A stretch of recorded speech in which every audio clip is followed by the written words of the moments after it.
in order to facilitate, excuse me, in order to facilitate Easy for you to say. public understanding that to maintain a complete and orderly meeting, the format and procedures will be as follows. The meeting is being electronically recorded and minutes are being taken. Minutes shall consist of a condensed summary of the facts of the meeting. Meetings are broadcast in their entirety on cable channel 1303 or YouTube Town of Camden. To maintain order, all comments or questions must be directed through the chair. Public comments are encouraged and important to the process. Let's start with, where's the agenda here? Any non-agenda items? No non-agenda items. Approval of January 14th minutes. Everybody review those and have any comments, changes, corrections?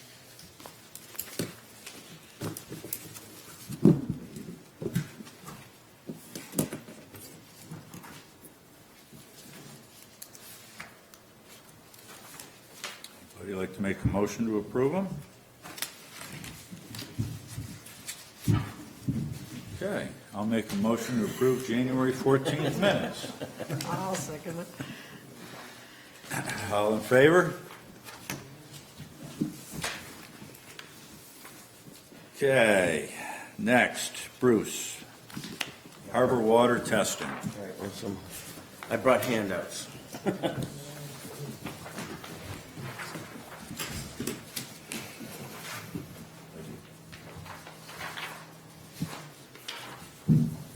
right, as I'm going to go up here to the podium, as we know, one of our objectives is to assess the health of the harbor in Camden.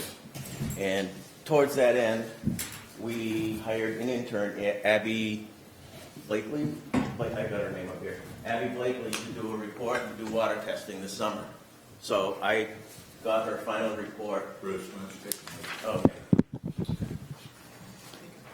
So I took her final report and I did an analysis of it. And I just want to go over quickly kind of what she did and thoughts about that. I also want to make it a discussion. I don't want to just talk. So this summer, we hired Abby. She did a really nice job collecting the water samples, testing them and stuff.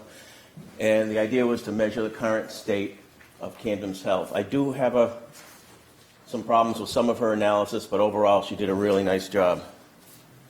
So here's what she was testing. She was testing for enterococci bacteria, which everybody has enterococci bacteria in their gut. And so, which is perfectly healthy, you know, no problem with it. However, what it does is when you find it in water, it indicates the presence of fecal material. And in fecal material can be bad bacteria, like some forms of E. coli and stuff like that. So this is an indicator of fecal material, which is an indicator of possible bad bacteria to make you sick. And so what they do is they collect the water, bring it up to the Camden wastewater treatment plant, and they grow it out. And what they're looking for are these things called CFUs, or colony forming units. So I don't know exactly how they do it. It's probably a petri dish. They put it in there, they grow them out, and then they count these colony forming units. And there's two different analysis they do of these forming units. One is a point in time test. What was it like right then and there? And that's called a standard threshold value, or a STV. And that's a single point in time test. Just a single point in time doesn't usually tell you the whole story. So they also, and this is the federal government has worked all these out. So they can be trusted. There's this thing called a 30-day geometric mean. The idea is you collect it for 30 days and then you take an average. The geometric mean is an average. What you're looking for is the average number of colony forming units. And the reason they're using this geometric mean is that in cases like this, normally you'll have low, low, low numbers, then you'll have a great big number, which will skew the data, will make it seem a lot higher, the average a lot higher than it normally is, and so the geometric mean kind of controls for that a bit. So the federal levels for the point of time test are between, if you count, between 104 and 501 CFUs. And that's, they do these numbers for different types of things, the salinity of the water, the current, the temperature and stuff like that. And then for the geometric mean across 30 days, they want you to be below 35. So the pollution level you're called polluted if you're 104 or over for a single test, or if your 30-day mean is less than 35 or over. What Maine uses, that's the federal levels, Maine uses is a thing called a beach action value, which if we test 104 CFUs or above for the standard threshold value test, a health advisory can be issued an even closing of a beach. That's what they call the beach action value. And that's what, so that's what Camden is, that's what we're using as our standard threshold value. Now, there's a little bit of caution here. The geometric mean, I don't believe should be reported. It was used, but they only have 14 days of data, and you're supposed to have 30 days to get a good average. And 14 days plus, and I'll show you in a minute, they went out when they expected high readings. And that's going to bias your sample. If you're going to do a 30-day average, you should do it at the same day for 30 days, same time, and don't worry, like, oh, I think it's going to be really hot today, you're going to run out. So for that reason, I don't think it should be used.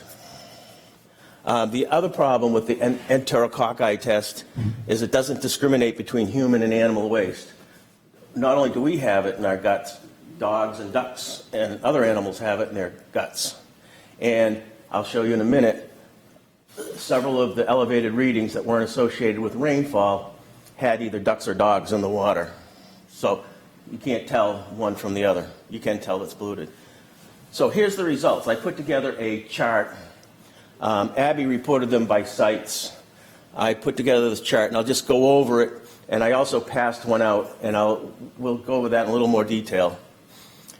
The big thing I want to say here is when you see the less than 1 numbers, that means they got no results. They never report 0, they report less than 1. So they didn't count any, so they call it less than 1. But these are the full results, and we can talk about them. But next I want to go over the sites where they took the samples. There were actually 9 sites. Can you see that okay? Yeah. So the yellow push pins are where they collected. Site 1 is right off the effluent pump down by the American Boathouse. Site 2 was another 15 feet up off the docks of the Lyman Morse docks there, where the boats are. Site 3 was in front of the waterfront restaurant on that side of the on this side of the harbor. Site 4 was off the Rum Line. Site 5 was off of Camden Yacht Club. Site 6 was off of Steamboat Landing, which I guess there's a pipe there. And Site 7 is at Lake Beach. Now, if you see in the outer harbor, there's 2 push points out in the harbor.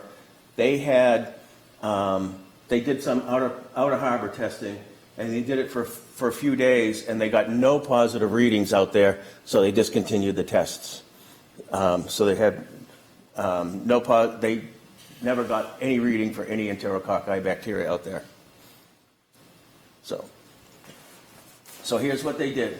They went out and collected the water samples, and they used the EnteroAlert protocol by IDEX, and it's got pages of protocol, and I think they followed those protocols and did a really nice job.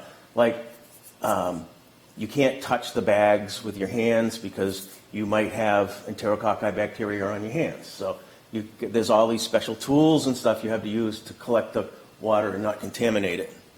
But they also, what I really like was they collected a lot of related data like rainfall, tides, the currents, air and water temperature, and the presence of foul. And then the Camden Wastewater Department. They brought it up there and they analyzed the data. So let's look. This is the handout that I gave you. And so you can see across the top are the first 7 sites, and then down the left-hand side are the dates. And this final column, it says, it's got a less than sign that says rainfall.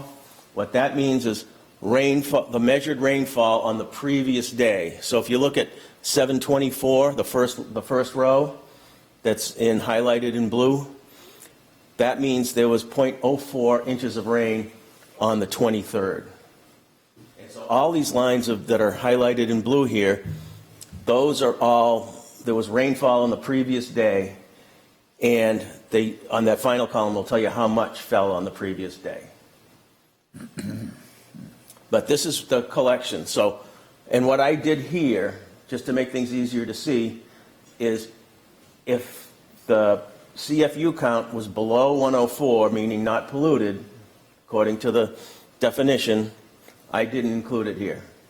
So this will show you a spot test of where they found pollution, where and when. And you can see it's very highly related with rainfall. Notice on 8/7 there was almost 3 inches of rain, and we had huge numbers of CFUs grow out. You know, like 19,000 on Site 3, which I believe is the waterfront restaurant. You know, 15,000 Site 5, which was Camden Yacht Club. But also notice, even when it rained, when all that washed out, like look at 8/9, it still rained 2 inches that day as well. And there was some, but there wasn't a lot. And then again on 8/22, there was an inch of rain, and then, or 8/21, there was an inch of rain. 8/22, we saw some higher levels, and on 8/23, they were dropping. And that was the testing we got. And notice how from 7/24 to 7/31, they went out every day. And this is the proper way to do a geometric mean. If they have 8 days. If they'd had 30 days, that would have been perfect. But they had to keep going.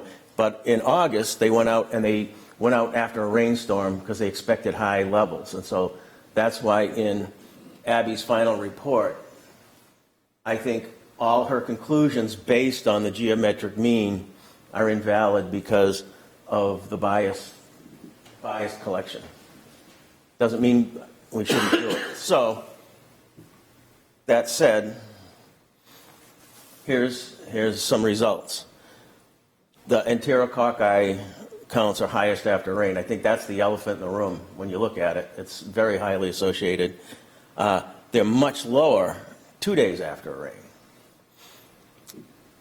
Almost always, they were gone 3 days after rain, and there were only 6 elevated readings not in proximity to rain days, and 4 of those 6 readings had ducks or dogs noticed in proximity.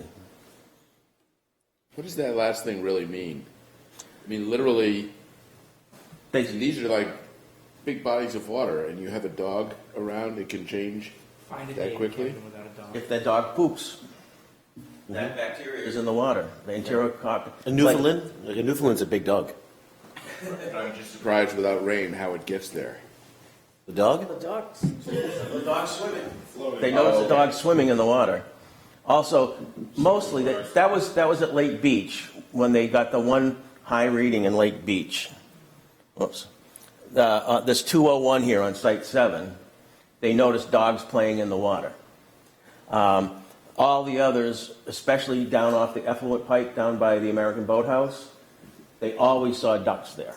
So if there's ducks going all the time, that's possible. It's only something noticed. It's not conclusive. It's just that's what they noticed. And you can't tell human from... Yeah. Within their 14 days, did they try to always do the same time? And, so that they weren't just always going on a high tide or, things like that?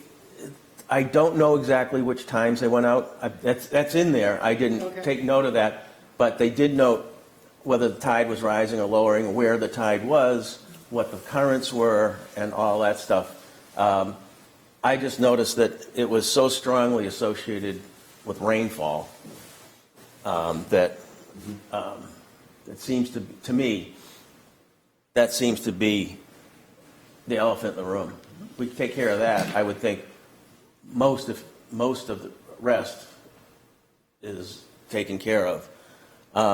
So it would seem to me like there should be a study, whether it's human or animal. And I don't know if we would have to figure that out. I don't know if they can do that,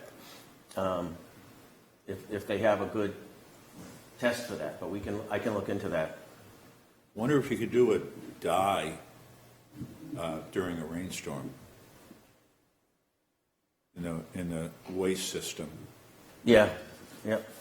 Yeah, for overflow. There's a lot of places where it comes out. And I think they picked sites that are close to the wastewater sites. And I mean, I do know wastewater is actively, has been for a number of years now, pursuing any possible infiltration of waste into the stormwater line. Yeah. So, I mean, that has been ongoing. And there's a program that they'll come into your house and Yep. fine you if you don't take care. Correct. Yep. But my recommendation would be to continue that program or step it up. Surprisingly, the opinion was the harbor didn't flush very well, but I think, in my opinion anyways, this data, the fact that a day or two after a big rainstorm, I think the harbor is actually flushing itself out fairly well. Certainly looks that way. And I think this is great. I would just point out that, when we're talking about rain events, and I mean, I'll look at these locations more, but I mean, if you think about stormwater runoff, the volume that's coming off, the mountain and in the watershed, the sewer and storms are separate, right? But everything that is storm related, that is in a street, street ditch line or along the curb or up in someone's backyard that drains down to the head of the harbor, I mean, that's washing everything down into the harbor. So that's deer, dog, Yep. everything. Cat, everything is running into the harbor at that point. So I think it's just important to Note that, yeah. note that.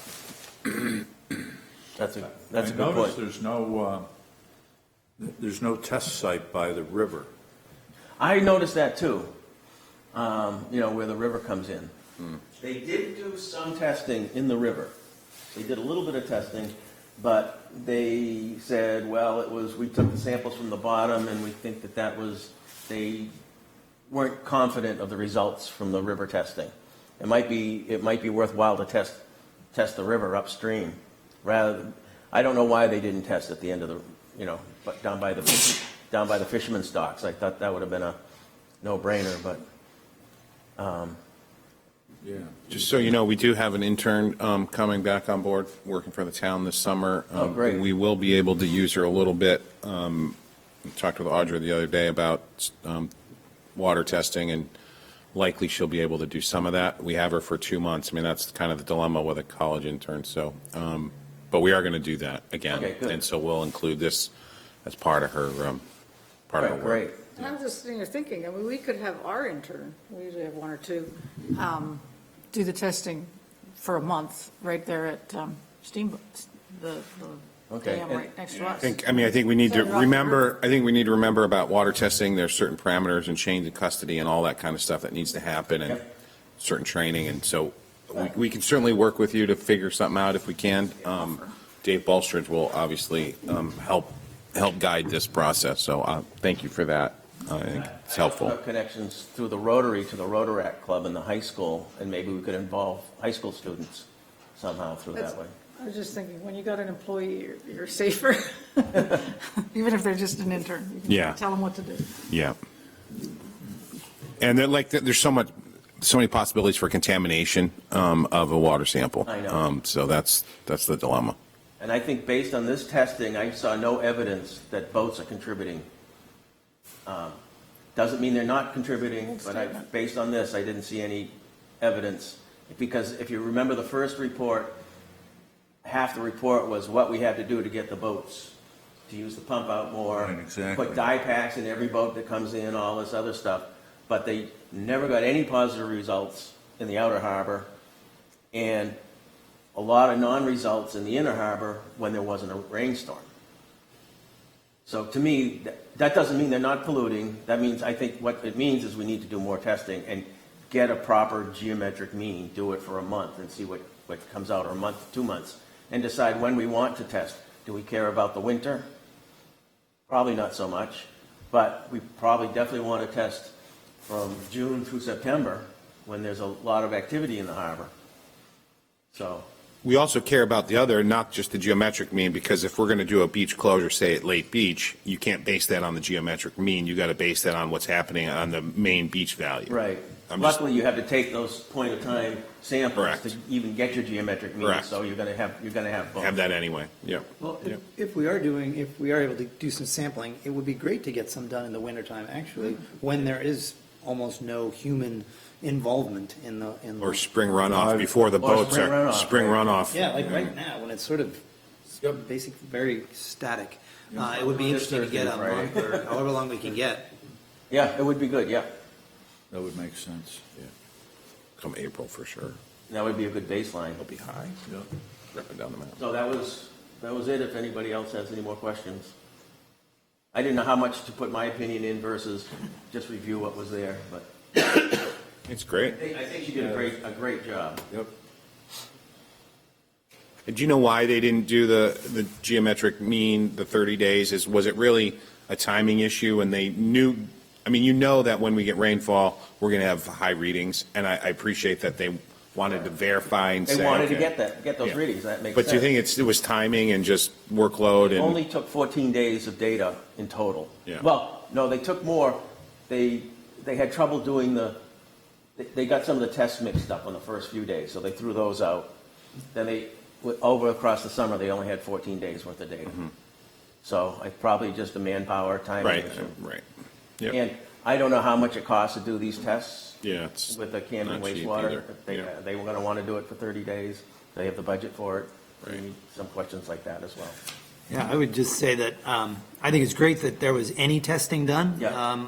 And I think it's really valuable that you were able to evaluate it and find positives and negatives in it. But it certainly shows the need to do some actual scientific testing. I agree. I think that's the big Right. result. I don't- We need to find out, we need to learn about the harbor. And I don't know if this was on I don't remember if this was on our work plan It is. as a committee. Is it the harbor, Yeah, the harbor health of the harbor is So, one of the I mean, 4 or I 5. think this is a pretty important one to follow up on.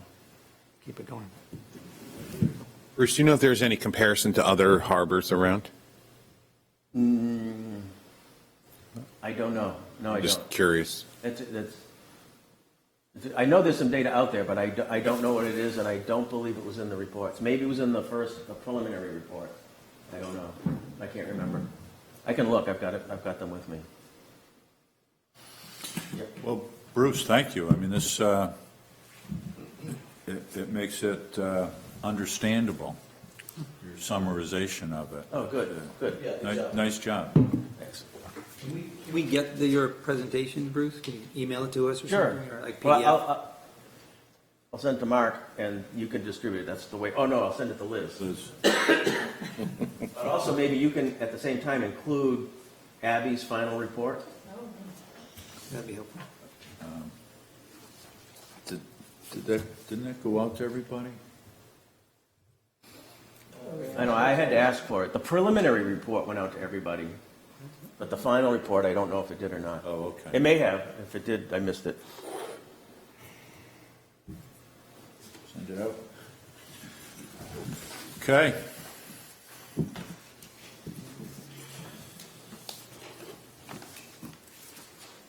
Under new business, which is really kind of old business now, let's talk about the Windjammer agreements.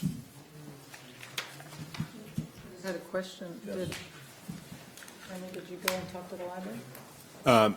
Yes, so Bob Falciani and I are going to meet with the chair of the, we have not done that yet, but we will be. And I wanted to say too, Bill Kelly is looking at we asked him to look at the Day Sailor and the Windjammer piece on the loss of use. there was a section in there that it's in the Windjammer agreement about loss of use, but it's not in the day sailor. And the question was, why is it?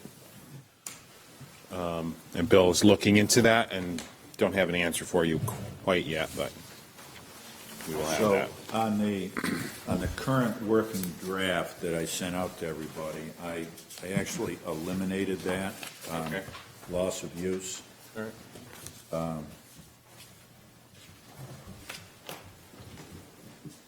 think it makes sense to So, have it eliminated, and if we need to throw it back in, Add it Bill in. thinks you just Right. add it in, Yeah. yeah. so, And he's also looking at their, Barry had questions about the right-of-way and the access and vehicles parked there, and we're looking into that as well, okay? And that was from like the Elver fishermen, the kayakers, anyone else. We'll come up with a plan for that. I don't know whether that would get worked into the addendum here, there's just, I wouldn't think so. I wouldn't think so either. So, What's that, the loss of use or the parking? The issue of the other entities using the right-of-way and how we resolve that parking issue and deal with that, I think we just deal with that separate, not in an agreement. Doesn't make sense to include that in an agreement, my opinion. so, where are we at? Any discussion on this current draft? I have one comment about the parking. The statements aren't identical in the library and the public landing. Well, they're different parking areas.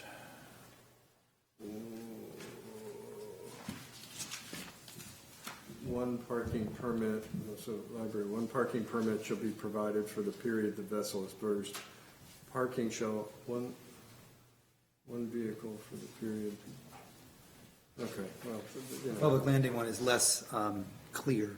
That doesn't refer to a permit. Is that what you mean? Well, I just thought they should both be the same. Yeah. What's the difference? Well, one is parking on the public landing, and the other is parking over on Library Park. They're parking on Atlantic Ave. But neither one The specifies that. statements don't specify the location of the parking in the document, and the fact that it's in the specific addendum, that, I think that tells us what we're talking about there. It's just a matter of language matching up. So what's the language? I prefer the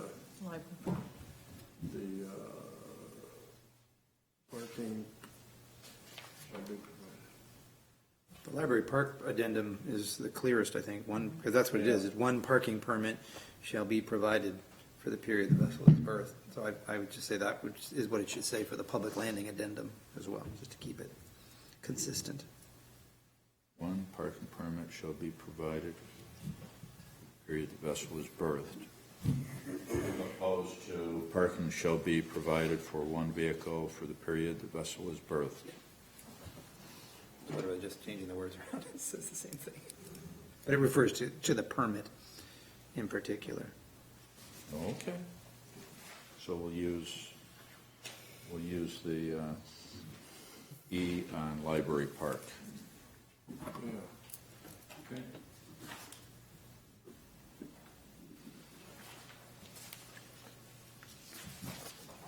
So this loss of use then could, subject to legal review, could be included? Could be reinserted, yes. Yeah. I So just, who will do that? Bill Collins. Right, he'll do the review, but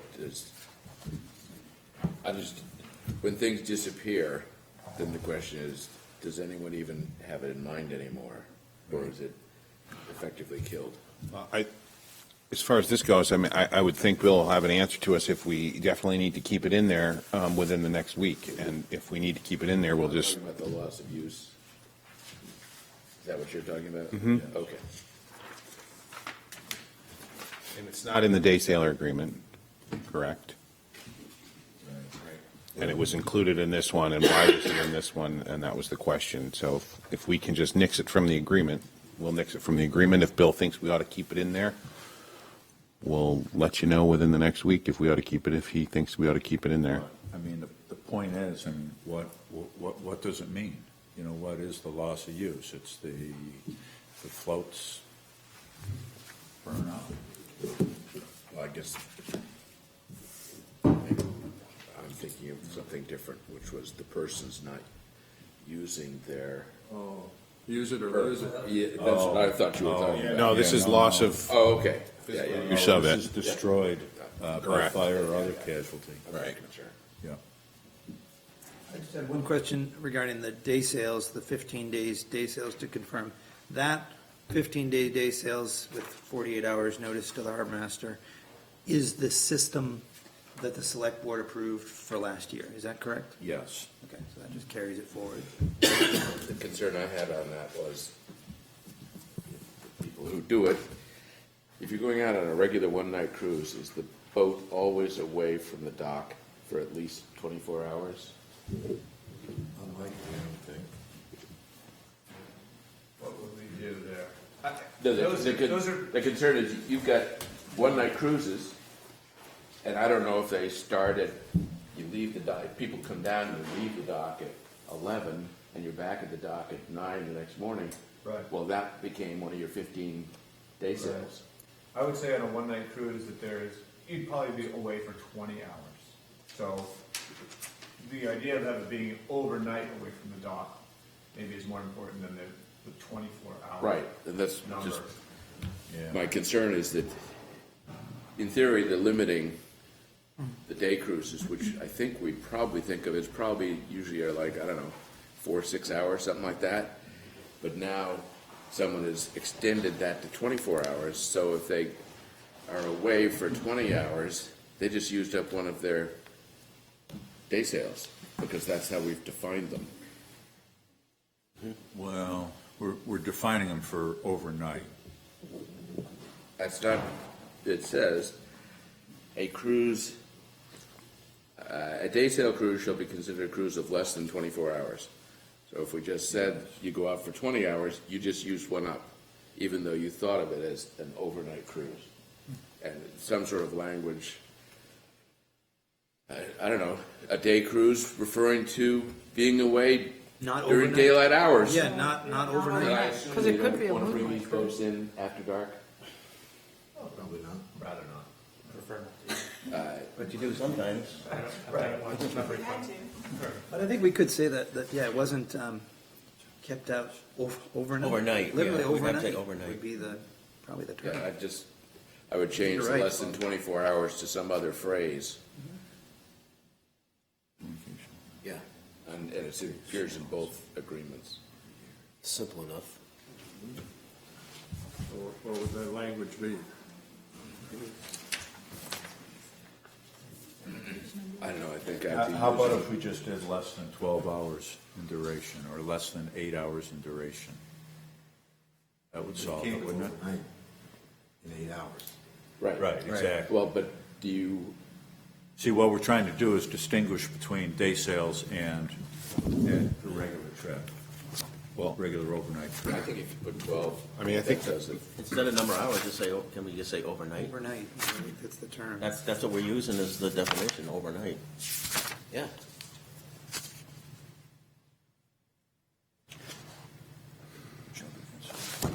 The purpose of the paragraph, a day sail cruise shall be considered a cruise that does not involve an overnight experience, away from the. Away from the dock, Away from the overnight. dock, that's how I was thinking, Overnight. away from the berth, or however we say it. I think it's important to remember what the day sailing definition is and windjamming definition is.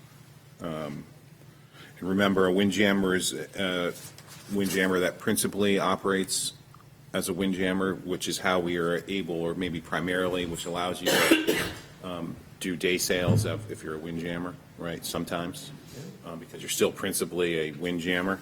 But day sailor definition is as a power or sail vessel's principal commercial operations to engage in the trade of carrying passengers on a daily basis.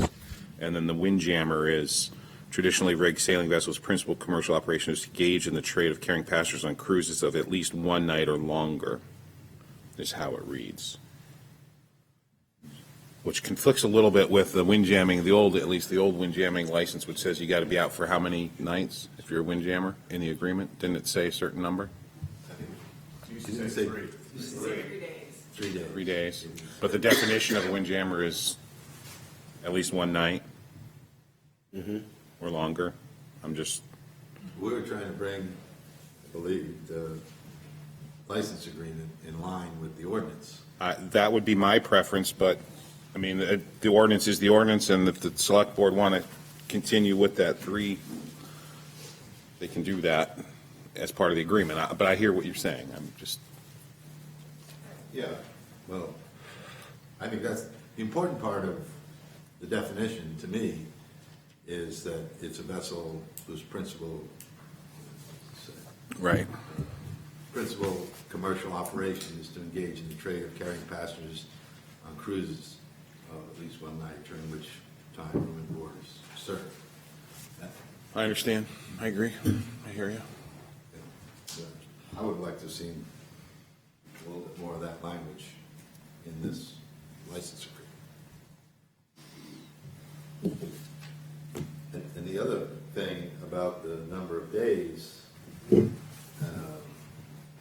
that is something that the select board said they were going to keep an eye on and could change. I know there's been. As part of the agreement, could change, right? What's that? As part of the agreement, Part of the agreement, it can Right. change, right? Not independent of the ordinance. the ordinance. Yep. Which, so, personally, And I think they would defer to you guys for your recommendation on how you want to, or this committee's recommendation on, I'm not looking at you, Ray, but the committee's group recommendation on if I think the group wants to have that go down to be consistent with the ordinance definition, then, I mean, as someone who drafts ordinances and regulates things, I prefer everything to be in line with what an ordinance says, so. So then, could we just rephrase this? I'm looking at the public landing addendum, that last sentence is, for the purpose of this paragraph, a day sail cruise shall be considered a cruise that does not include an overnight experience. It seems like we need to use the word this night, because that's what, and that's in the ordinance. That's in the definition. Or you can say your definition was daily. That seemed to be a, Yeah, well, Your day right, for the sailing windjammer, it says you got to be over one night, and the day sailing is just operates carrying passengers on a daily basis. That's all it says. we could use that definition to define our daily day sails for For the windjammers. windjammers. Makes sense to I'm me. not sure what you mean. I think if you want to differentiate that what they're doing is not the day sailor, that's the daily part of it, and this is a limited amount, but otherwise you gotta take 24 hours, or else you've got two things that are defined as the same thing. So, I think I if you just- think we're on track here. So if we do be considered a cruise that does not consist of an overnight stay. Perfect. That's fine with me. Overnight stay away from the dock. Is it a day sail if they come in on the, I'm just thinking, you come in at 5 o'clock at night, which happens all the time, you stay on the boat on the dock that night and then go out for a day sail the next day. Is that a day sail or an overnight? Because that happens because they like people staying on the boat and walking into Camden and spending their money. That's an Airbnb.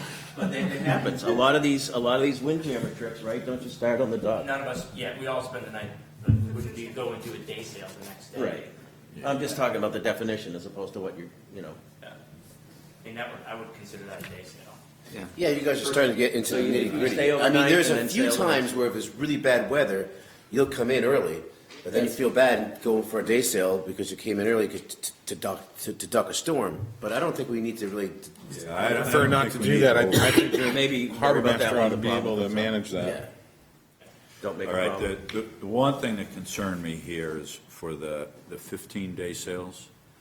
I think, we say the harbor master needs 48-hour notice, but I also think that we need to give the harbor master some teeth to say why you can't do it. For instance, if there's something going on in the harbor and and a day sailor needs to go out on high tide and it just doesn't work. For instance, last year we had a parade, and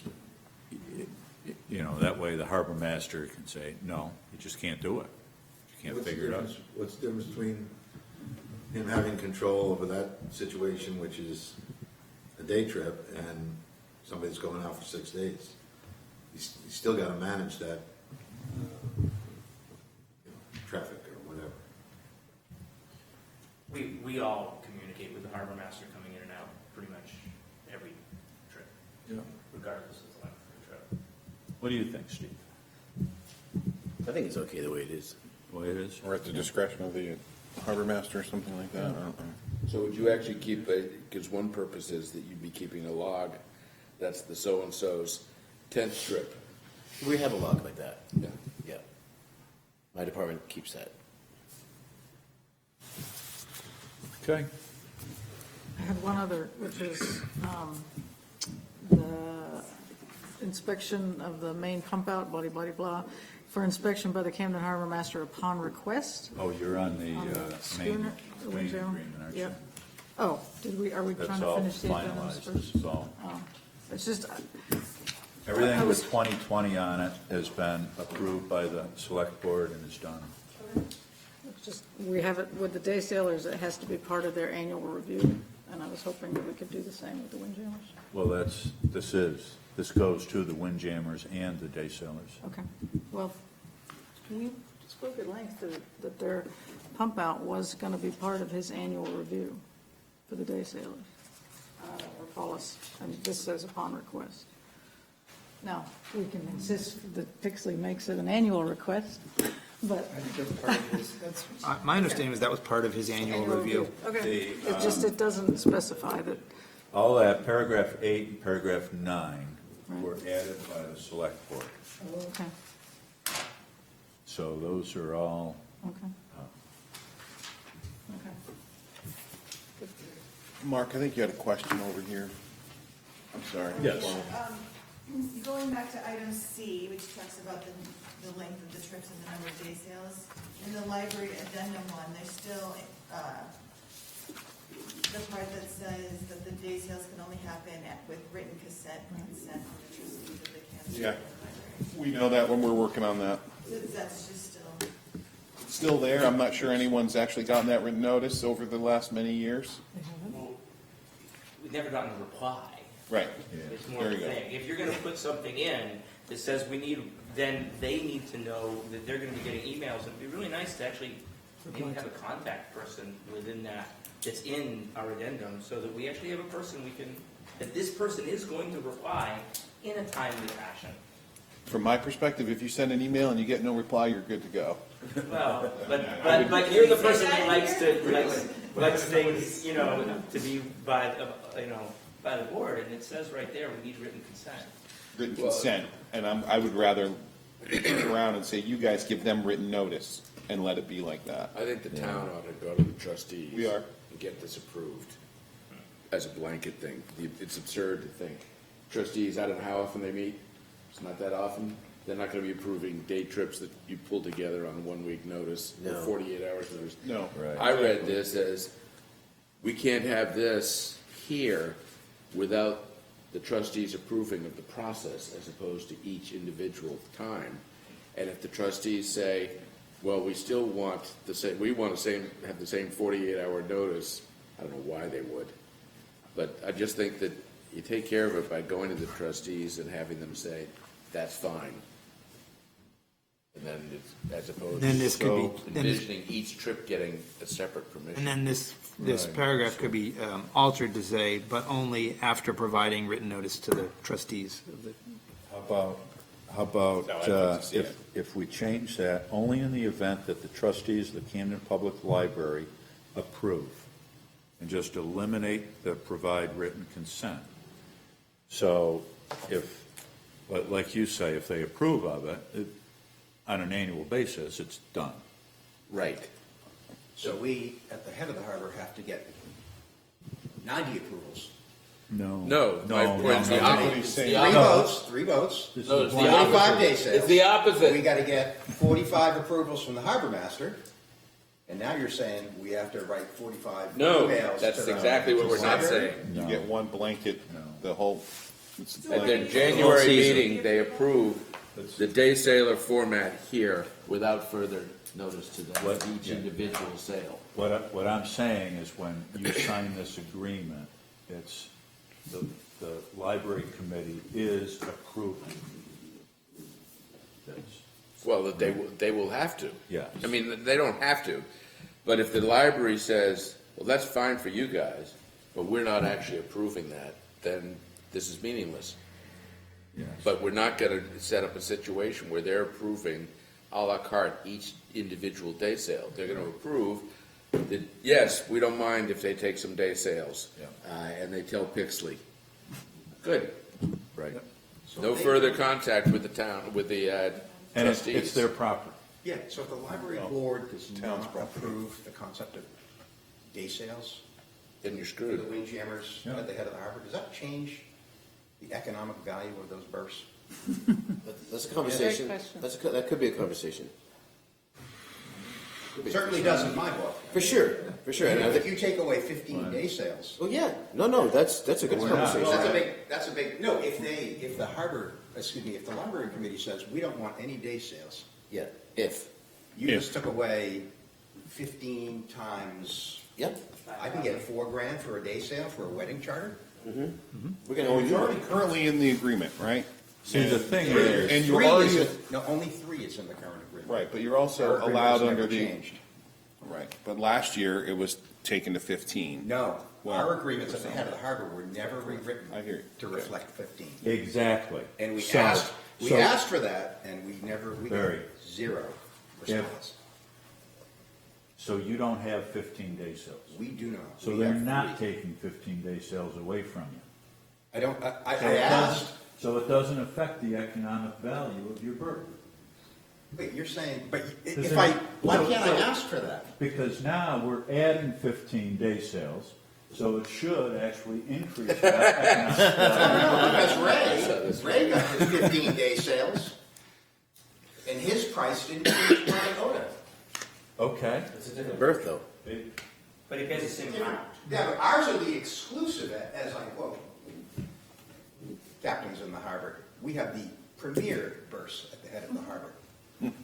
Oh, So- Yes, that's what they've been called, the premier exclusive.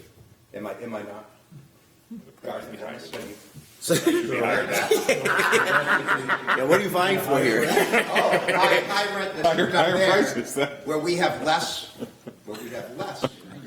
economic earning potential than the low rent district over at the head of the harbor. yes. Just real quick, I got kind of sidetracked on what Barry was saying, refocus. But, one, I'm not totally sure why our day sales affect the board of trustees at the library anymore. But also, we can't even get an answer of whether they would accept this or not. We've been trying for 2 years to talk to the board of trustees about this issue, and we still have the same response, which is, we're not totally sure. That's how, the idea of getting written consent seems very difficult. So, And that's where I would recommend just you guys give them written notice. But what if they say no? Well, So if someone finally responds, and the response is no. Fair. And I think what they're trying to do here is to set it up where you have the right to do it. Correct. Just give us notice, and they're not gonna say no. Can we write They're that giving in you there? the We have to give blanket, notice? what's that? Can we just write in, I think that's what, but not consent, just. that's what I would prefer. We write into the agreement that you're allowed to do 15, and then you guys have to give them 48-hour notice ahead of time. Notice. Notice. I like that word. That's What it. would the point of that even be, just to? So they can, in case they got something else going on in the area, they can manage with you guys how you load your boats and all that stuff, how you use the right of way. yeah. I mean, that's how I see that. I mean, that's why they should care, right? I think that they, if you go back to maybe what Ronnie was saying, I think that the idea of having the boats at the head of the harbor was so scary at the beginning that they just wanted some language in there. And after the next 40 years, it's proved that it's not scary. No, it's not scary. And so it's still just left over. I agree. But I don't mind the word, personally, these guys can say, I don't mind the word notice at all. I don't like the word consent. because I agree with you. I agree with you, because then they gotta say, yeah. Well, let's change it then. Let's change it right now. Just written notice, but Bob and I will meet with the trustees of the library. And you see, that's the thing. Jeremy and the town attorney are meeting with the Camden trustees. Okay. So they are Let them already? figure it out. It would be great if And- it was just gone. and maybe If that just wording was take it gone right out. completely. Right, they may be a little fearful about taking it all out, so we'll do our best. Okay? So we'll let them deal with that wording. Yep. Okay. What's But next? I guess the only thing I'd stress is, no matter, even if they get a little grabby, it ought to be only limited to an annual grabby. I agree with you. I understand. I think it's a part of the agreement. It's, you get notice that they're doing 15-day sales, and Windjammers will give you 48 hours notice. Other than that, everyone's good to go. That's all you need to do. Get a point of contact. I mean, that's A absolutely point of critical. contact would be really nice. That's written in, that this is the person you talk to. This is their phone number, this is their email address. Yep. Miss Amy would be great. I keep Steve on speed dial, I could do the same. Oh, I know. Any other discussion points? I would like to raise a point about the select board having sole discretion to change whatever they want to change in this license agreement, with zero notification, zero justification, zero anything. I would like 60 days notice if there's going to be a change in the license agreement made by the select board at their sole discretion. What's it say now? Sole discretion. It's a one line. Where is it that it's we're the looking last at? line. G, item G. I gather is what Barry's referring to. And I only say that because it's why we're here.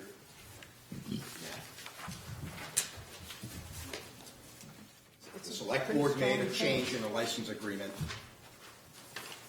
with zero notice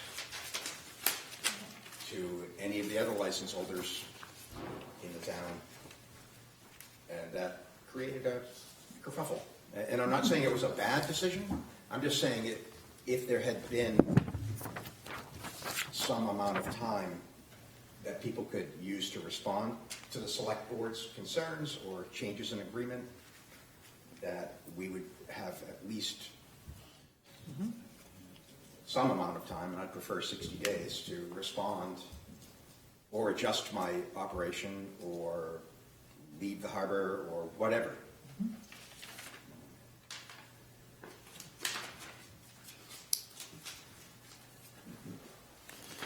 So are I you hear saying? you.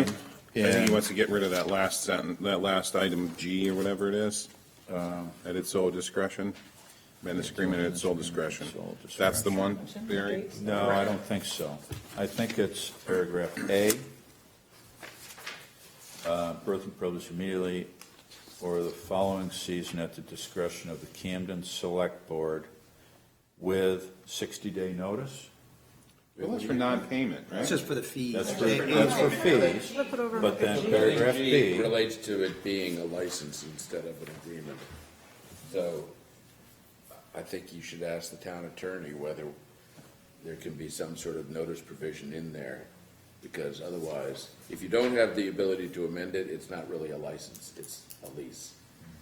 I think that's what it's about, but whether that means that they can't put 60 days in, or, I mean, I Yeah, with due notice go or through whatever. gyrations that there might be some reason where it's, oops, and there is a immediate time crunch that it has to be changed unless, but Bill Kelly could come up with some sort of reasonable way to. 'cause I would take tell in him when the it's an trepidation. emergency, why It's can't a we fair talk about it? trepidation that Barry's brought up, so you could bring that to him and say, here's the trepidation that they have. You could make a change and it's really gonna affect them in a negative way possibly, so. So if we just add with a 60-day notice to G, the town maintains the right to amend this agreement at its sole discretion with a 60-day notice. That's right, let's see if they jump down our throats for advising that, but. Does that work, Barry? Yes, thank you.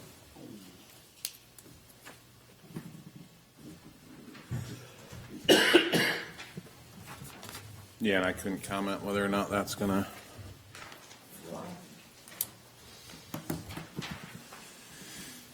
Well, I mean, it is a license agreement, like, you know, it's not a lease, it is a license agreement, so.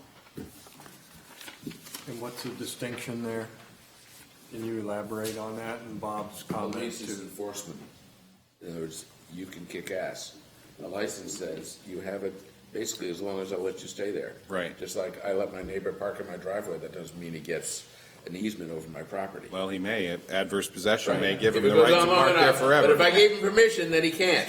Right, forever. He may even own the property now.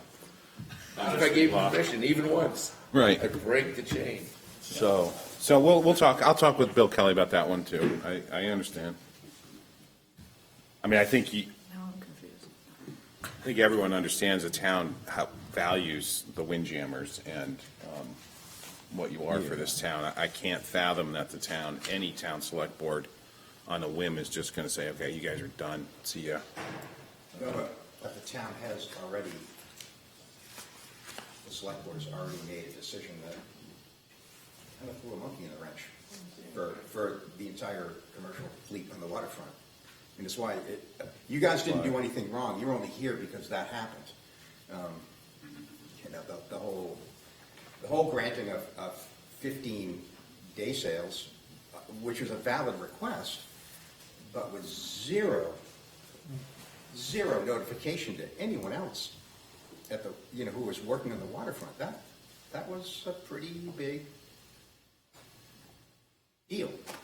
So it seems to me it's only in everyone's best interest to just take a second and think and breathe and let it ruminate and then make a just informed decision based on the input of all of the stakeholders. That's all I'm asking for, is just give it a second for people to respond. Don't just come to a select board meeting and say, hey, boom, all right, done.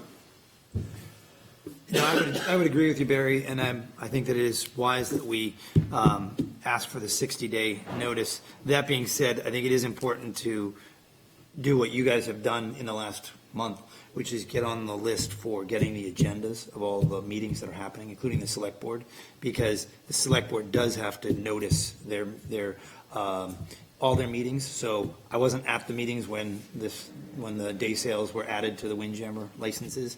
However, I believe that was on an agenda.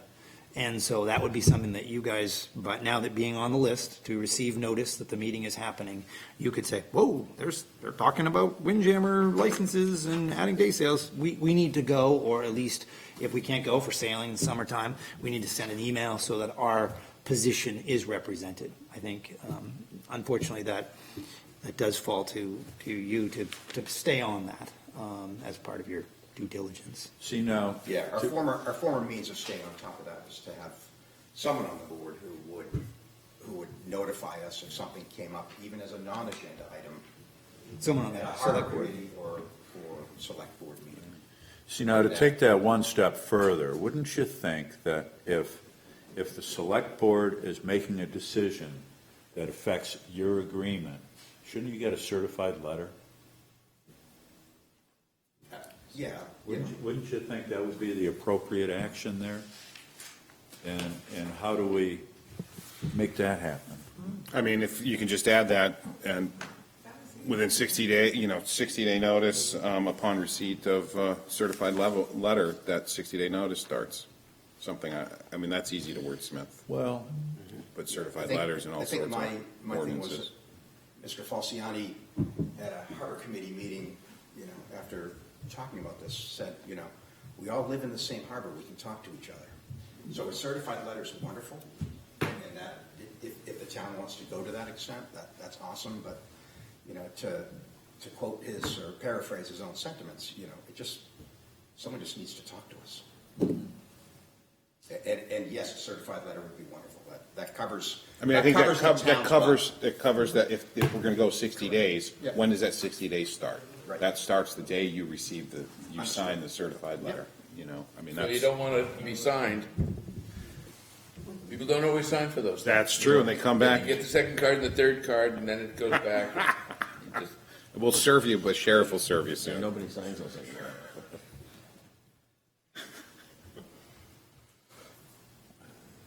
Understood. I think Josh's point is well taken. everything goes on every item that's discussed at a select board meeting is on the agenda. It's mailed, we email that to over 100 people every week. And I'm surprised at the number of people. I mean, think of there's just been a host of things that we've worked on in town in the last year, especially on the planning board. Everyone gets noticed, everyone, and there's no one at a meeting, ever. I think it requires involvement, and you can't rely on, as much as we want to be able to reach out to you and say, hey, Barry, today, select board's talking about X, Y, and Z, you should be there. We can't possibly notify everyone in person, and I think I just agree with Josh. It's important if you are interested in something and it's that important, then you just get that weekly email from the town that says what the agenda items are. I just think it's important. We'll do our best to reach out to you personally. I just think we can't possibly always let you know. Yeah, I might have called, we may call you 5 times, never get you because you're somewhere, and you try us and you don't get us. But as long as you get that email that says what agenda items are on the select board agenda. Yeah. I know I don't get any emails with that. Okay, go to see Janice Yeah, and tell her. you'll get everyone. Send her an email that you want to get on the list. And you too can know whose victualer's license is up for review. Okay. So, we discussed everything we can discuss on these. There's one thing that I think with Jenny that, there's nothing in there about the maintenance of the mooring system, or the inspection, I should say, of the mooring system. And I know that Camden has people have to maintain their moorings, and they have to be annually inspected. Is that correct? If you have a private mooring? Yes. So our moorings are owned by the town of Camden. Our chains are owned by the town of Camden. We are from the chain to the vessels. So all the lines, those things are ours. The moorings and the chains are the town's. And is there an annual inspection that the town has to do on all of their equipment? And that's certainly not in there. Barry's been diving on our gear and checking it. I check our gear as a diver as well. When I'm checking my lines, I check it. But there's no town. The town is not maintaining. They're maintaining them if we ask them to. Steve will bring down new chain. We end up swapping that chain out. He brought down 600 pounds of chain that I dragged down the beach myself and put on because I had a thin chain. I'm fine with that, but it would be really nice if the town would take some responsibility for inspecting annually our bottom chain. They have the diver that they use that inspects their gear, right? Yeah, on the head of the harbor, I was doing it every 2 years, and then was it 2 years ago that Barry, you went in and made that awesome underwater kind of movie video? Yeah. Yeah. But there's nothing in our agreement that says you have to do it. In the umbrella agreement, the commercial passenger vessel license, item 5, Camden, and I understand what you're saying, and it doesn't include your language specifically. It states Camden agrees to maintain and repair as necessary the licensed property described herein. I would love to see the word inspect. I understand. There's a big difference between maintaining and repairing and inspecting. There is an ordinance in the Camden Harbor that if someone has a mooring, they have to have it annually inspected by a certified diver that inspects that. And these are town moorings owned by the town that are not subject to the annual inspection requirement. Well, not to, say that your point is invalid, but if the town requires that individuals, have their moorings inspected and reported to the town knows what's going on. Theoretically, the town knows what's going on with their own equipment. I'm not trying to say that I wouldn't like to see it done annually, but. Well, I've got a log on the blocks and what condition they're in. So there will be times when I'll be like, okay, I don't need to send a diver down because that staples year before was this thick. But you're right, that wouldn't hurt to put that in there. Again, if another harbor master shows up, what's to guide that person, so. Well, am I correct? There's nothing in the ordinance that exempts the municipal moorings? I'm looking right for that now, Josh. That was my That's what I was initial. He says moorings shall be inspected annually. Yeah, I was just looking for the Yada, yada, yada. definition of mooring to Section see E. if it says So excluding I municipal. don't, I would argue that I would says agree that with the you. town needs to do the same With inspection of its own gear, whether it's the head of the harbor or the public landing or wherever. I think that already exists, is what I would say. I think it already exists, and I think the town is probably in violation of that, so. And I think it's an outrage. No,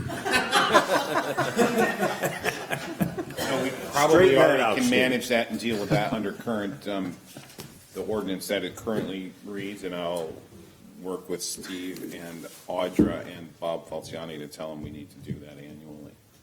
Steve has been great about Yeah, he really service. Yeah, no, I get the that. chance. I get that. He has been awesome. So. It's just, everything we got is tied up down there right now. And storms happen. We check our own gear, we definitely do. Well, good. I think we're covered under the current ordinance, and we just probably haven't been doing it, but we'll get on it. Okay. Your budget yet for the year?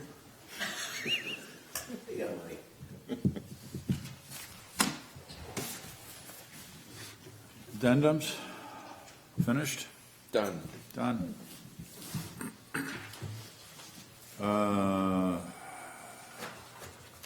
Next items are just carryovers from other, a discussion on dinghies, kayaks, canoes, and dinghies that are over 14 feet.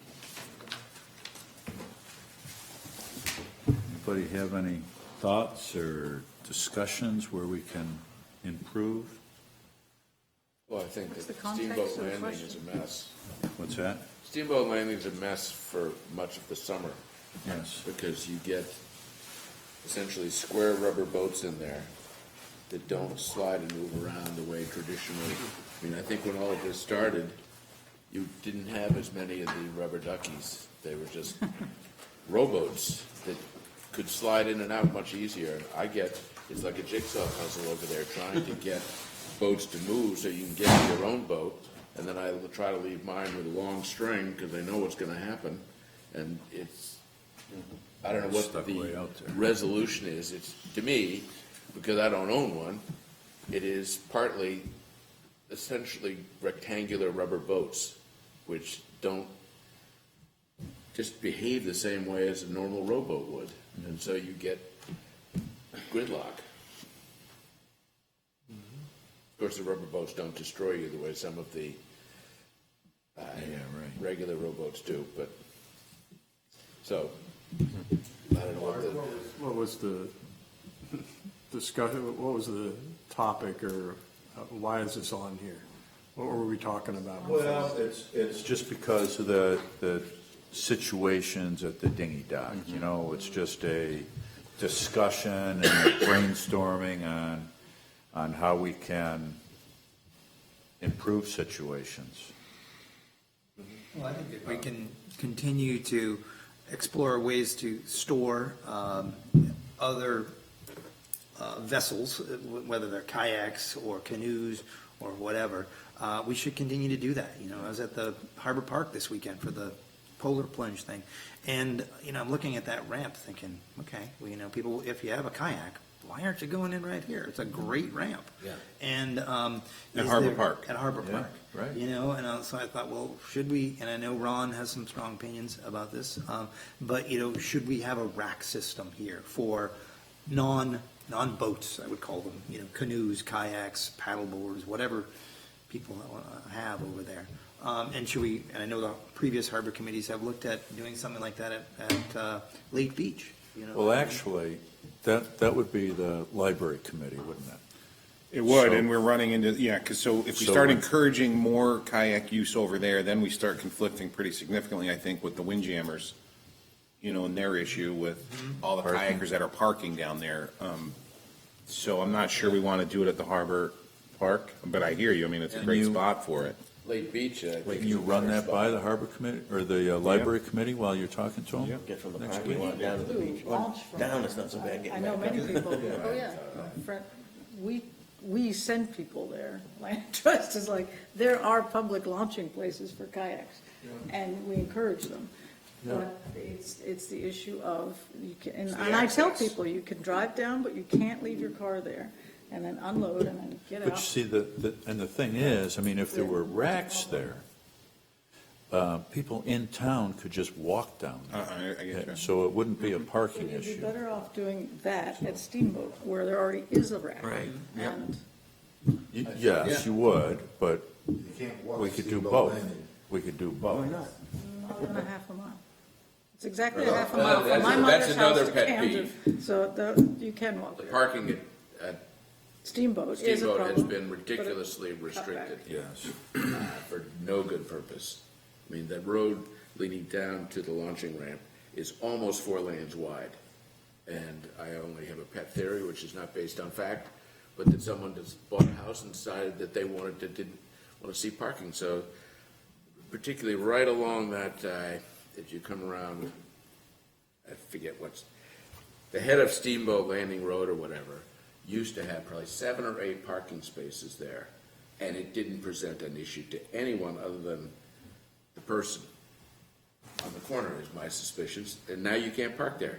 I mean, and then I get taking away half of C Street, so you can only park on one side, but you got this great public access place where it's interesting watching your slides, because I had to park up on Mountain Street when I was going away for several days, and it happened to be the 2 days that we got the 2 inches of rain, and I left the moonroof open.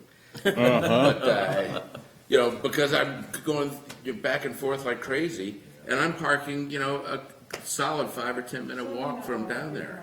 Driveway for the day. What's that little lot where they keep all the mooring balls in the winter? Is that That's by Lemon for Morris? trailers, I think. On Cove Road. What parking lot? Yeah. Is that Usually full of schooner cars during the week. is that public parking or is that Just further around the It's- corner? Yeah. Publicly Yeah, but owned. that's, I thought, was meant to be for trailers. Yeah, I don't know. That's my So question. if What is people are that just for? coming down to use a rowboat, or someone's putting a kayak in. and It is my there's a hope park at some goes point there. in the next couple of years that we can, as part of a larger project, try to redo that parking lot up on Cove Road. Okay? But like I said, that serves a purpose for trailers. 'cause you I can't understand. But then when they took away all the normal car parking, there's a couple of little spots. And I'm looking at an aerial. Can you just tell me where the normal car parking used to be? Okay, imagine that you're driving, you come down C Street, you Yeah. take that little left, and then. Take that right. Okay, make the left and then And right. then you got, when you take that right, there used to be like 7 cars that could park along there. On the So right? Right along the condos. No, before the condos. Right along, what used to be Mike Weatherwax's house. Yeah. When he sold it, a year or 2 later, suddenly I come back in the spring and there's no parking anywhere. And then you can look, and you see where we parked the cars was not on anyone's lawn, because there's the big granite monument that shows where the road is. Right and away it was, is. it was just ridiculous. So we've got one of the biggest assets for normal access to the water. There's no parking. And there's no parking, and I do have a concern about the kayaks, like you see them at Barrett's Cove and at Bog Bridge. You put the racks there, and in no time, they're just plain full. And who knows how often those people are coming and going with their kayaks. So I'm not sure that it really alleviates, I have no idea what Well, it the doesn't real matter impact. as long as they're paying to be on there. If they No, never my use point them. is, if we're putting the racks there for people, for convenience, and to have less coming and going or tying up the launching ramp or whatever, if it's just loaded with people who, they're just stacked there, and it's not, I don't know. I don't have a strong opinion, except that they fill up real fast. They're not used sort of transiently to, Isn't the purpose of them to be used, It probably is. You put them up there. so I'm telling you, people I use don't them, have and a, then I don't people have a use strong them. thing, except if, there's only like 4 or 5 boats spread out, and Well, Ron's point was that the whole notion of a kayak or a canoe is that it is transient, and if you've got one, you probably have a rack on your car, so you don't need to leave it in a rack, and it's visual clutter on the harbor. And I completely understand that, but as someone who wants to be able to just walk to the dock and get in my boat, I also think there's, the people who don't have that, live in Lincolnville, need to be able to leave it somewhere. They don't need to, of course, they can drive it in their car, but it's a philosophical thing. But the folks who will use it want to pay the same as a mooring. I'd rather pay to be able to leave my boat there so that I can get in it really easily. Then And have I to use put it loaded on your more often. car every day. Right. So, I get so that. As long as it doesn't take up car parking. So if you live on C Street and the rack's down there, you just walk down to it, and it you would go be- out. I mean, it looks like it's on the rack all the time, but you walk down there, you go out for a couple hours, you put it back on the rack. But it's And as much it's for the just- person who lives in Lincolnville who doesn't want to have to load, unload, load. You just, you want to kayak every day. You work in town. I would say how about Molyneux Road or Cobb Road instead of Lincolnville? That's just my. Whatever. But anyway, it's, the whole notion is they're not used by transients. Although I have often seen people who've kayaked from Rockport leave their boat, go into town, have whatever, and then go away. There's nobody policing the racks, and they're there so that it makes a safe Well, boat. this is free-form discussion, but if you go to Bog Bridge, it's actually made it impossible to use, The dog? well, first they changed the rules that you had to park over there in the off-street parking. So then when I bring my rowing shell, which I used to just put the car there, put the rowing shell in the water, go rowing, put it back in the car and leave, everything's fine. So then they made me park the car over there, so I had to bring the car over, put the rowing shell somewhere on the lawn with the skag and all this kind of stuff, go park over there, come back, I could deal with that.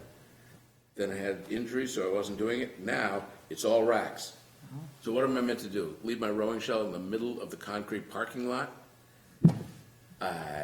Because there is no place to offload your boat, and then go park. So.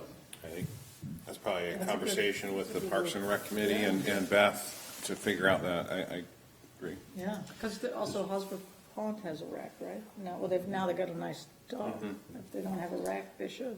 But getting back to this discussion item, I mean, this is all a way to alleviate congestion on the dinghy docks, plural. And so I think it is something that we should stay on and continue finding out what are the other options for non-traditional vessels, whatever you want to call them, or at the various public facilities in town, steamboat. And what are public lands in town? I can think of 4 locations: Public Landing, the Harbor Park, Steamboat Landing, and Lake Beach. Yep. That's it. That's the only public access in our harbor. Am I correct? And as We far do as have some on some of the other roads that dead end at the ocean that go into the coastal harbor, right? What would that be? Marine Avenue. Marine Ave. And I'm just wondering, Sherman's Point. Oh, and that's right, we sold that. can we, I'm just throwing that out there because maybe what we can do too is maybe in those locations put some racks. Well, Serve that neighborhood more. I think in the Harbor Park and the Public Landing, that kind of non-traditional or non-dinghy watercraft traffic just congests things and is a safety issue with all the other boat traffic going on in there with our windjammers and day sailors and private What are you suggesting? So that leaves Steamboat and the dead ends. Lake Beach. And Lake Beach. I think Lake Beach is a perfect spot to start. Do we have anything over there? Any? Right now, I have a small area that I scratched out with a big piece of bottom chain for folks to start putting small kayaks and boats there, and it just started to take shape late last season. So we need to look at that more and possibly design. We should walk over there and look at what we have there, because there's a steep little grassy hill that gets you to the beach, and then to the left there's a path that was made, and I think it actually goes off. It does. It goes off town property. But no one seemed to care, and there's an area there. So I don't know if we could harness that or not. Yeah, I think that was used, and there was a handshake agreement while the stairs were, Yes. had issues. Yeah. So we should go take a look at it, because I was thinking of maybe possibly taking a wooden platform with fake turf grass, so people then could drag their boats up and down that to get to the beach, and then have a spot to kind of guide them where to put it when they're done with it.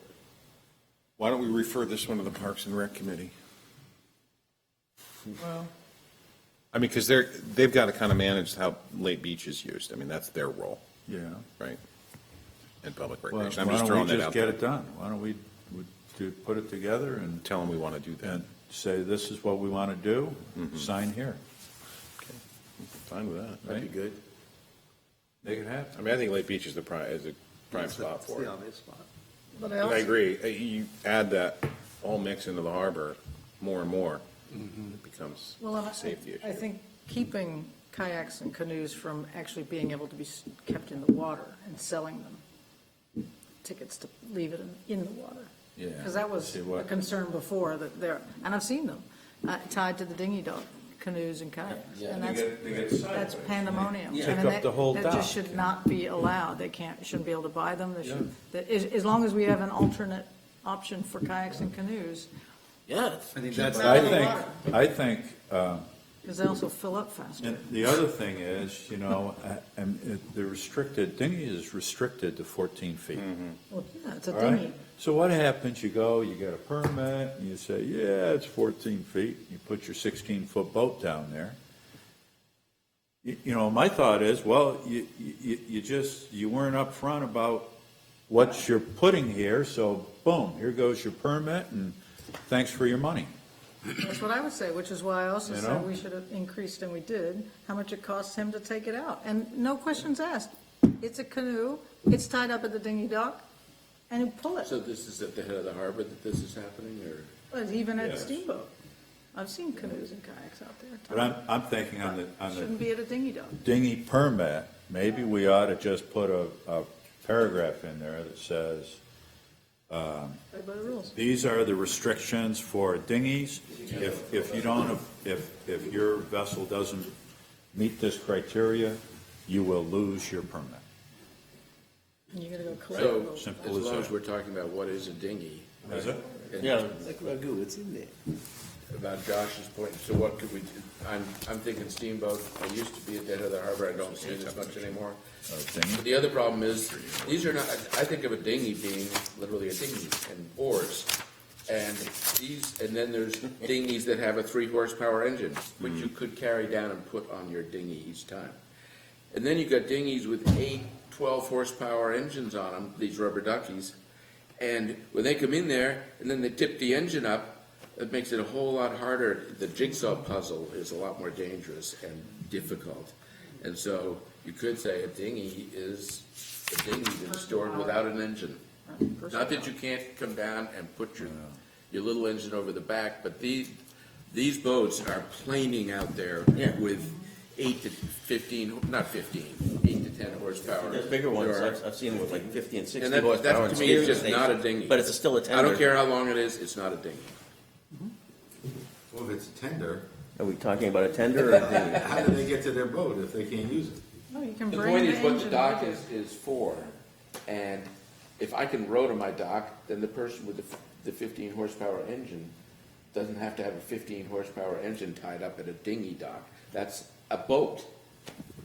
I don't What- tie a what if- 13-foot whaler up at the dinghy dock. What if you're the last mooring out there in Sherman's Cove? Bring your little motor boat, your motor with you, that's what he's saying. You can Or bring the- your little horse. I don't know what the other, what the Pack of option is horses. to take care of that one person who's so far out there, but I'm What just happens to saying be that me? you come down to a dinghy dock and it's a 15 horsepower engine on it, that doesn't strike me as appropriate to be tied up there.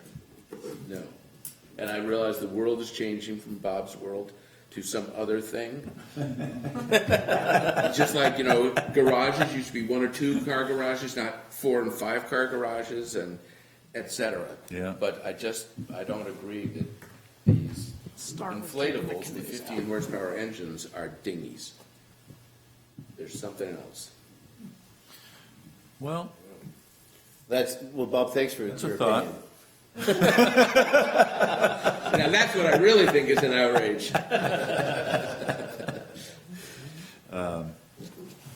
Yeah, because, you know, and then I had discussed with people about a dinghy should be a boat that takes you out to your mooring. Right. But then, you know, I mean, you've got people that, I mean, that's their boat. That's how they get out on the water. And why don't they have a right to be at the dinghy dock? If it's the way they get out to their, if No, it's the if way that's they what they access the use. water, Yeah. that's what moorings are for. How do you get to your mooring if you can't put your dinghy on the dinghy dock? So, You know what I'm saying is when someone says that they're inflatable with a 15 horsepower engine is their boat, they're not going out to a mooring, they're just going out. Well, doesn't belong at a dinghy dock, any more than my 13-foot whaler. What about a guy who's got a rowboat? He's got a Exactly. 12-foot rowboat, and that's all he's got, and he wants to get out on the water. yeah. Great. That's So a then dinghy. he's got to have a mooring for that? No. See, I don't think it's that difficult. We're talking about what works at a dinghy dock. And what is the maximum length? 14. So why can't my 13-foot whaler go at a dinghy dock with a 40 horsepower engine? They're there, yeah. They're there. Well, they're not at that steamboat. Yeah. Go there. Now that I know. So, Those are not dinghies. And, you know, a big boat used to be 40 or 50 feet, now it's 100 feet, so a 100-foot boat has what we normally, well, 22. The ordinance doesn't appear to define dinghy, just so we know. Because it's not in there. 14 feet. Well, it's not in the definition.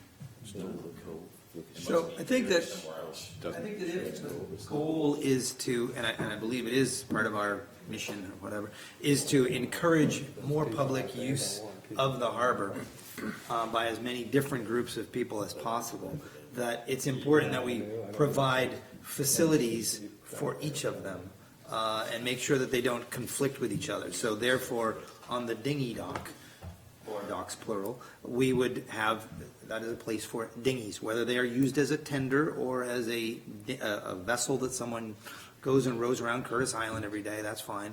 That is still appropriate use. Where we have run into conflicts is when we have kayaks and other uses that are conflicting. So I think what we've come around to is we just need to keep exploring different ways that we can provide facilities and access for all of these different uses so that they don't And my point is, if somebody has a 16-foot boat, they put it to dinghy dock, it's not to punish them. It's like, there's a need for 16-foot boats. So where do we put them? How do we resolve it? That's. And currently, that's that what that is already currently being regulated by the 14-foot limit. If we're, It- not letting theoretically. people in, if we're letting people in that aren't, well, that's a different issue. That's a management issue.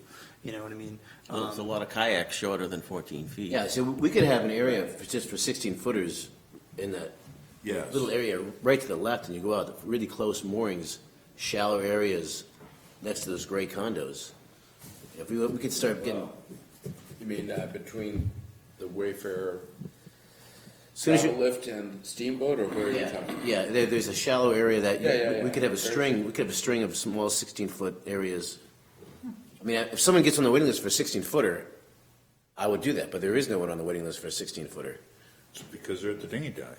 Well, I don't see any 16-footers except for kayaks, now canoes. You know, and if we want to do a thing where it's Liz just says to someone who comes in this spring, I want a dinghy permit. Oh, is it a canoe? Can't have it. Right. You know, go see the harbor master. Go figure out what else to do. You know, Go to Belfast. go to Belfast or Rockport. We do have a rack. Now, the thing is, you're going to replace those floats at the fisherman dock. Yeah. What if, you know, I talked to you before, where we take a float system and run from the end of that dock system over to the windjammers with a little bridge that you could drive under? And It's a possibility. so if we added dinghy tie-ups to that, you could do it on both sides, and, you know, maybe we could put 16-foot boats on one side and, The only thing is at the low tide, it's so minimal use. well, you just bring it out. He made it so that one was ground out and people just used the water side. Then they'd walk to it, get on their boat, Yeah, nothing to think about. just as a temporary thing, you Yeah. know, just to kind of play with to see if we got something that would work. We'd have to build a bridge of some sort, an archway or something. Yeah. You're saying essentially connect that finger float system to the stern of the Mary Day, behind the stern of the Mary Day. Not to behind, just not to behind. Well, yeah, I When guess that way, yeah. she's bow in, Yep. bow out, yeah. Huh. Definitely look at it and see if that could be a possibility. Okay. Well, next on the list here is a discussion of transient commercial moorings. The only reason I put that on there was a while ago, we had a discussion about that with the select board and whether anybody else could really rent out transient moorings, and you know, they felt that everything should go through the harbor master. But what I looked up here is, and it's been a long time since I've looked at this, so give me a few minutes to like sort this out. Okay, so it says here, private inner harbor mooring floats and outer harbor moorings may be rented through rental agents in accordance with established administrative procedures. Okay, so what this does is it gives the right to rent out other moorings and floats to Lyman Morris, to the Yacht Club, and there's a definition of who is established administrative. That's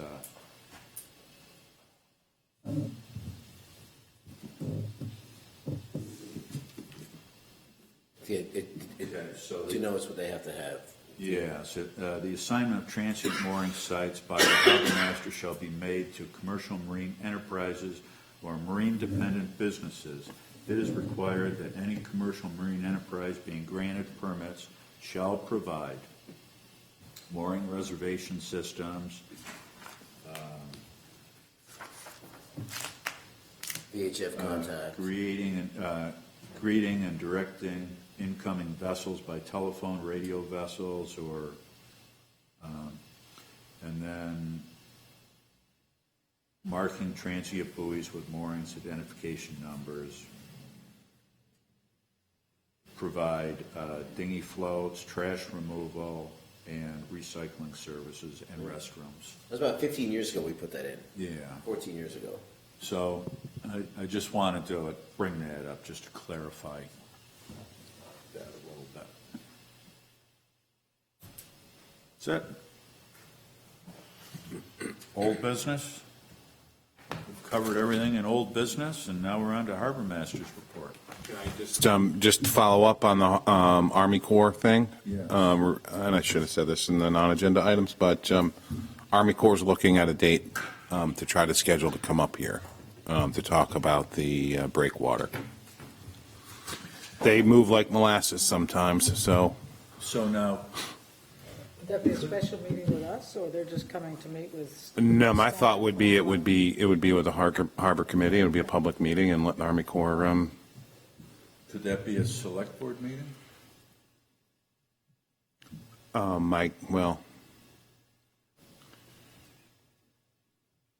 mean, 3 select board members together is a meeting, right? So, I don't know.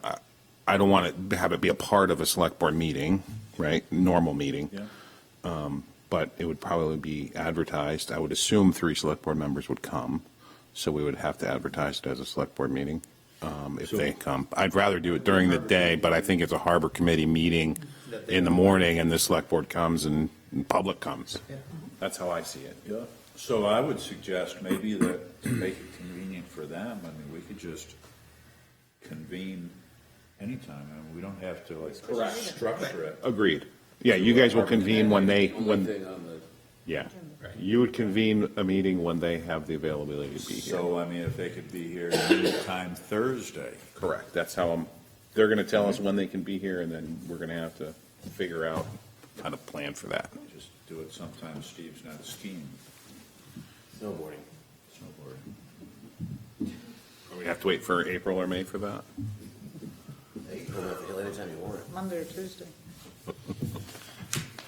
Okay, back to Harbor Master's report. Thank you. The other thing is, I met twice with Gary Neville, and he reviewed what they're doing with the old railway. And I'm sure he's probably talked to you guys over at Lyman. But it's interesting because now they're really making some good headway with that old boat place that they're redoing, the boathouse. Oh, yeah, okay. Essentially, there's actually going to make it so there's more room right in that area at the head of the harbor. So so they're getting rid of the railroad? the bottom part that used to go down way down, they're getting rid of, and so it's interesting. And that's, as far as my report, that's really all I had to report. Things are going pretty smooth as far as mooring turnover. We're going to get ready for the spring to start reassigning new moorings. I've been helping Lyman Morse with the possibility of them putting the marina in over at where the bean yard is. Just going over what moorings might need to be replaced. That brings up something as far as folks that are giving up moorings in that area. So far, it's 3 people that have given it up, and instead of reassigning their gear, I'm having them drop their gear. And as soon as I know what's going to happen with this redevelopment area, we can then act.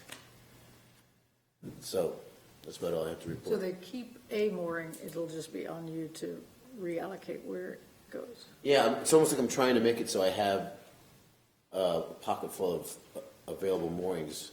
So if the town and everything says, okay, yeah, we're going to go ahead and we have displaced these 16 to 18 moorings, I'll have a reserve of spots ready to put these people. Because we don't, the harbor, I mean, is there what am I trying to ask? There is a maximum number of moorings, and this, I don't know, maybe that's one question, but then this redeployment for business should not put residents who already have moorings Yeah. at a disadvantage. Yeah, So then we're just kind of creating Yeah, we can't just our say, hey, mooring field yes, further afield. Exactly. We've got to relocate them to another area that's, they're going to. No one's going to lose a mooring, but it might slow the new mooring adoptions. Yeah. And then, have we ever set, what's our capacity, and we just? No, that would be, I guess, at my discretion. Obviously, I don't want things going bang in the night. That's the one thing where you've got too many boats. Right. So there's a safe way to do it and a non-safe way to do it. And, so basically, we've been talking about getting the Scott brothers to see if in the spring they can, safely manipulate mooring positions to create new spots. I mean, there are some areas you could do that. So we're gonna look into that. Well, it's because. Besides that, I have an excellent health, and Mr. Harbor Master, has an order been entered for the replacement fisherman floats? yes, the select board, we're trying to make it so when it comes time where there's no blue styrofoam that's allowed, that the town has gotten rid of all those systems. Now, luckily, systems that have them are 16 years old anyway, so the one section of floats is just after the fisherman float area. You have to walk out to get to the finger floats. That has been okayed by the select board, $52,000, and Custom Floats is in the process of building those. I'm hoping to get them by, April 1st, April 5th. And are they going to have transparent? They are not. Oh. They're not. We looked, one of the select board members wanted to look into possibly having a transparent decking to let more light in, because I guess a big shadow may hurt fish, like they get scared and they start to drink or something, or, I don't know. We're trying to, we're literally, the next system we redo, I'm gonna look into what studies they have, talk to this select board member to see, what's the cost difference for this shadow effect that dock systems put on the bottom of the ocean, and how much does it affect the fish, and, how adverse is it? And Yeah, I always thought they Fish congregate under hung there. out under there. They wanted to. that's what I want to try to study. So I have to try to listen to everyone and what they want. And Now, the other thing is, if you've got the flotation devices underneath the dock, which are generally black. yeah, So if you've got see-through decking, what you're doing is you're looking down on the flotation device. yeah. So how much light are you letting in? But that's because the companies that build these different types of dock systems have a totally different. Even the flotations are different. Everything's different.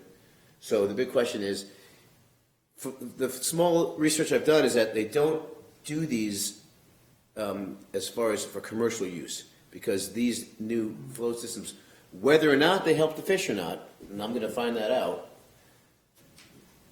they're not made tough enough for commercial use.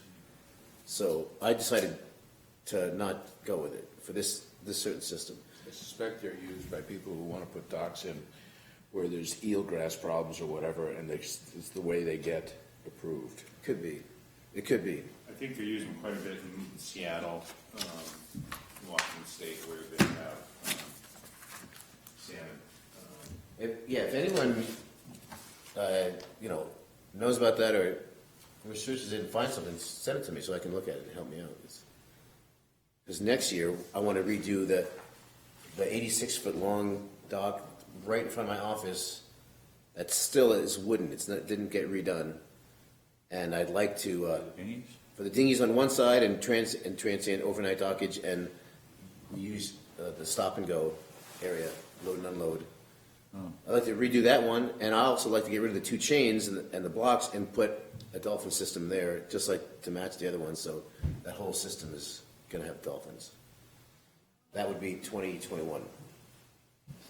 And another thing, Mark, the Wood Report was part of the Penobscot Bay Resiliency Project. I gave Elliot a copy of it. I can send that to Liz, and then Liz can send that to everyone else.